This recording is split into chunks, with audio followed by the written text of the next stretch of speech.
All right, welcome back to Casual Hedonism, my channel where I cook food and pair wine with food, and also I make cocktails now. So it's been a little bit since I posted, but trying to get back into the swing of things. And as you've probably seen, this video is going to be about the Mai Tai, which is a regrettably misunderstood drink. Tropical drink lovers, this is like maybe the seminal cocktail for tropical drink lovers. A lot of people put a lot of effort and thought into their Mai Tais, and this is one of the most popular drinks in that sphere. But a lot of restaurants get it wrong. If you go to a restaurant in the United States, you're probably going to get something that resembles a Mai Tai in its original spec from 1944 from Trader Vic, but a lot of the times they'll be adding weird stuff like grenadine to them or coconut rum. And that's kind of not what the Mai Tai is all about, at least in that 1944 spec, which is the one that's the real Mai Tai to me. So that's what we're making today. And here's my home bar spec for it, what I make most often at home for myself. So the spec for it requires 2 ounces of aged rum. And for that today, we're going to use the Appleton Estate Signature. This is a great workhorse rum. It's like 30 bucks a bottle and is really good. I think it has like an average age of like 4 years or something on it. It's like real orange peel, baking spice, and a little bit of that Jamaican kind of ripe fruit funk character to it, but not overpowering. It's a great rum if you're just getting into rums that are a little nicer than, Captain Morgan. So we're going to be using an ounce of the Appleton Estate here for part of our 2 ounces of rum bill. A lot of people love to have custom rum blends for their Mai Tais, and I guess I'm no different in that. So the second part of the rum bill is going to be an even split between the next 2 rums. This Dorado 5, which is a Demerara rum, I believe from Guyana. Yeah, from Guyana. And this is going to add some body to the drink and caramelly chocolate kind of notes. It's just a really delicious rum. It smells great when you open it up, like caramel, chocolatey. And this is in a very similar vein, going to add caramel, chocolatey kind of notes to the cocktail. This is Plantare's OFTD, and on the bottle it says old-fashioned traditional dark, but what it really means is, oh, that's delicious. And it honestly has lived up to the name. This is good stuff. It's 69% ABV, which is, it packs a punch, but you add it more as like a seasoning in your cocktails rather than, I'm just going to make an OFTD cocktail. But, you could if you were brave. So that's the rum bill. So we're going to add kind of an orangey, caramelly, chocolatey kind of thing with the rums in this cocktail. And then it requires a 1/2 ounce of Dry Curaçao.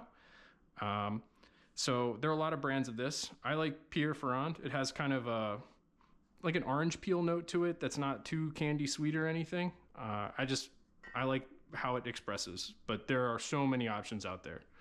And then the next ingredient would be 1/2 ounce of Orgeat.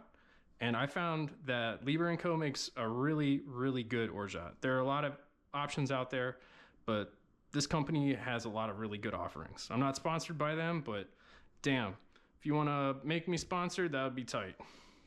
All right, the next ingredient is just a 1/4 ounce of Demerara 2-to-1 syrup. So this is basically just like brown sugar and water in a 2-to-1 ratio, so it's real syrupy. And then an ounce of lime juice, and we're gonna get that started now. I got out 2 limes because you never know how much juice you'll end up getting from one. I don't think I can do both of those at once.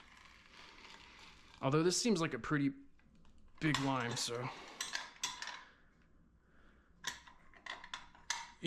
we might get an ounce of juice from just this one. Oh yeah, that sounds pretty good. This juicer is awesome. It's hideous and kind of annoying because the form factor of it all is very frustrating to deal with, but does the work I need it to. Can't complain. All right, so I'm just gonna assume that's an ounce of lime, and if I have to adjust it, we'll get there. I've got my glass pre-chilled with a little ice in it. I like to do that because it extends the life of my cocktail a little bit longer. So 1/4 ounce of Demerara syrup. Then we're gonna go in with 1/2 ounce of Orgeat. And this is, I don't know if you've ever had Orgeat before, if you're on my channel and new to this, but this adds kind of like a creamy, almondy texture to cocktails and flavor. It also has a little orange blossom water in it to bump up the orange flavor. So we're getting the orange from a couple sources in this cocktail. Just a bit from the Orgeat, the Dry Curaçao, and then the Appleton Estate itself is adding some orange kind of flavor. So about 0.75 ounces of sweetener going in right now. I like to do the sweetener first because I find it to be the hardest to rinse out of the jigger here, and also it's one of the cheapest ingredients. So if you're gonna screw up early with the cheap stuff. Don't waste your rum. We can get a little extra lime. Okay, ounce of lime juice. In with the syrups. Perfect. Didn't even need my extra lime. Now we're gonna go in with 1/2 ounce of Dry Curaçao.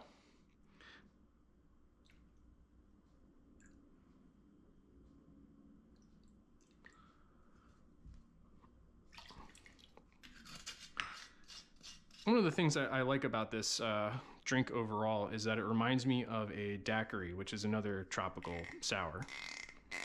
Although this has a little bit more character to it innately because of the Orgeat and the Curaçao, but I love adding Curaçao to daiquiris personally. You can argue that they're not daiquiris then, but whatever. All right, 1/2 ounce of OFTD. And now we're gonna go in with 1/2 ounce of El Dorado 5. They make different age statement El Dorados. They have a white rum that's like 3-year age that I'd love to try. And they have a 12. And they're all pretty cheap. Rum is actually like a really just insane value spirit. Like, there's no reason why it should be as cheap as it is. It's so delicious. The whiskey people are missing out. I mean, don't come to my hobby or anything and make it more expensive, but I think rum is the most character-driven spirit there is. And Jamaican rums are some of the best spirits in the entire world. Oh, forgot to fill this with ice, so you get to come over and watch me do it.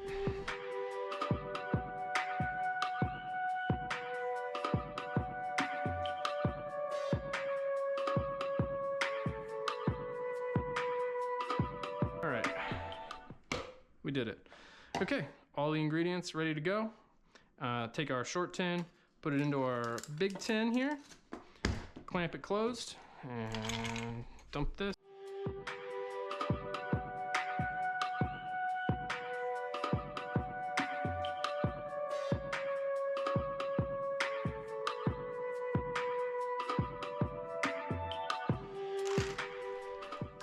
About 10 seconds. You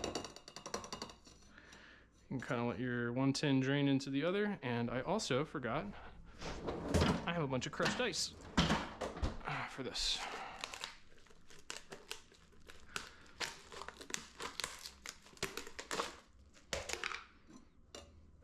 So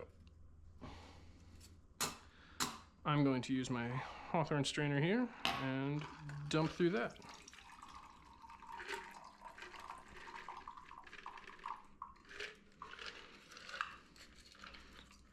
And get some of the crushed ice from the tin in there, and then top it up with some fresh crushed ice that I made earlier. And I just whacked this with a mallet. I need to get one of those ice crushing machines. They have like hand crank ice crushers. I think that would be really good for this. But one of the most important things about this is trying to keep it dry. So I had a towel in the bag that it was in for the longest time, absorbing the excess moisture. But, you know, that wasn't the sexiest way to make a drink. But, you know, if you're here for that, I don't know. I guess you're probably not. All right, mint going in, or the lime going in, and that's supposed to be like an island. And give the mint a slap to wake it up. And I got this mint out of my garden, so it's obviously the best mint in the world. And the best mint for you will be the mint that you grow in your own garden. And there we have it. A Mai Tai, as imagined by, you know, Trader Vic and me, I guess. Some years apart.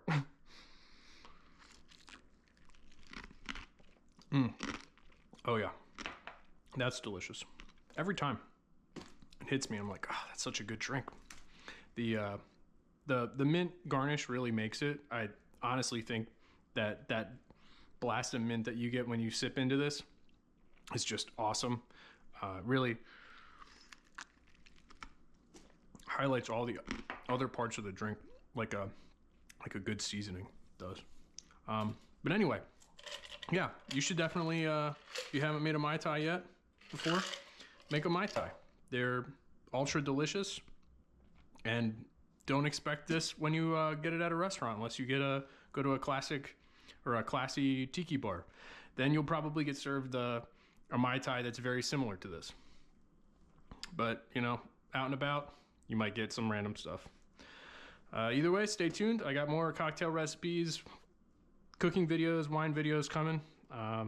It's been a busy summer for me. Like I said, growing my garden was a whole chore, so it's gonna free up some time once that's finished. Once I'm finished harvesting that. So, thanks for tuning in. See you again later.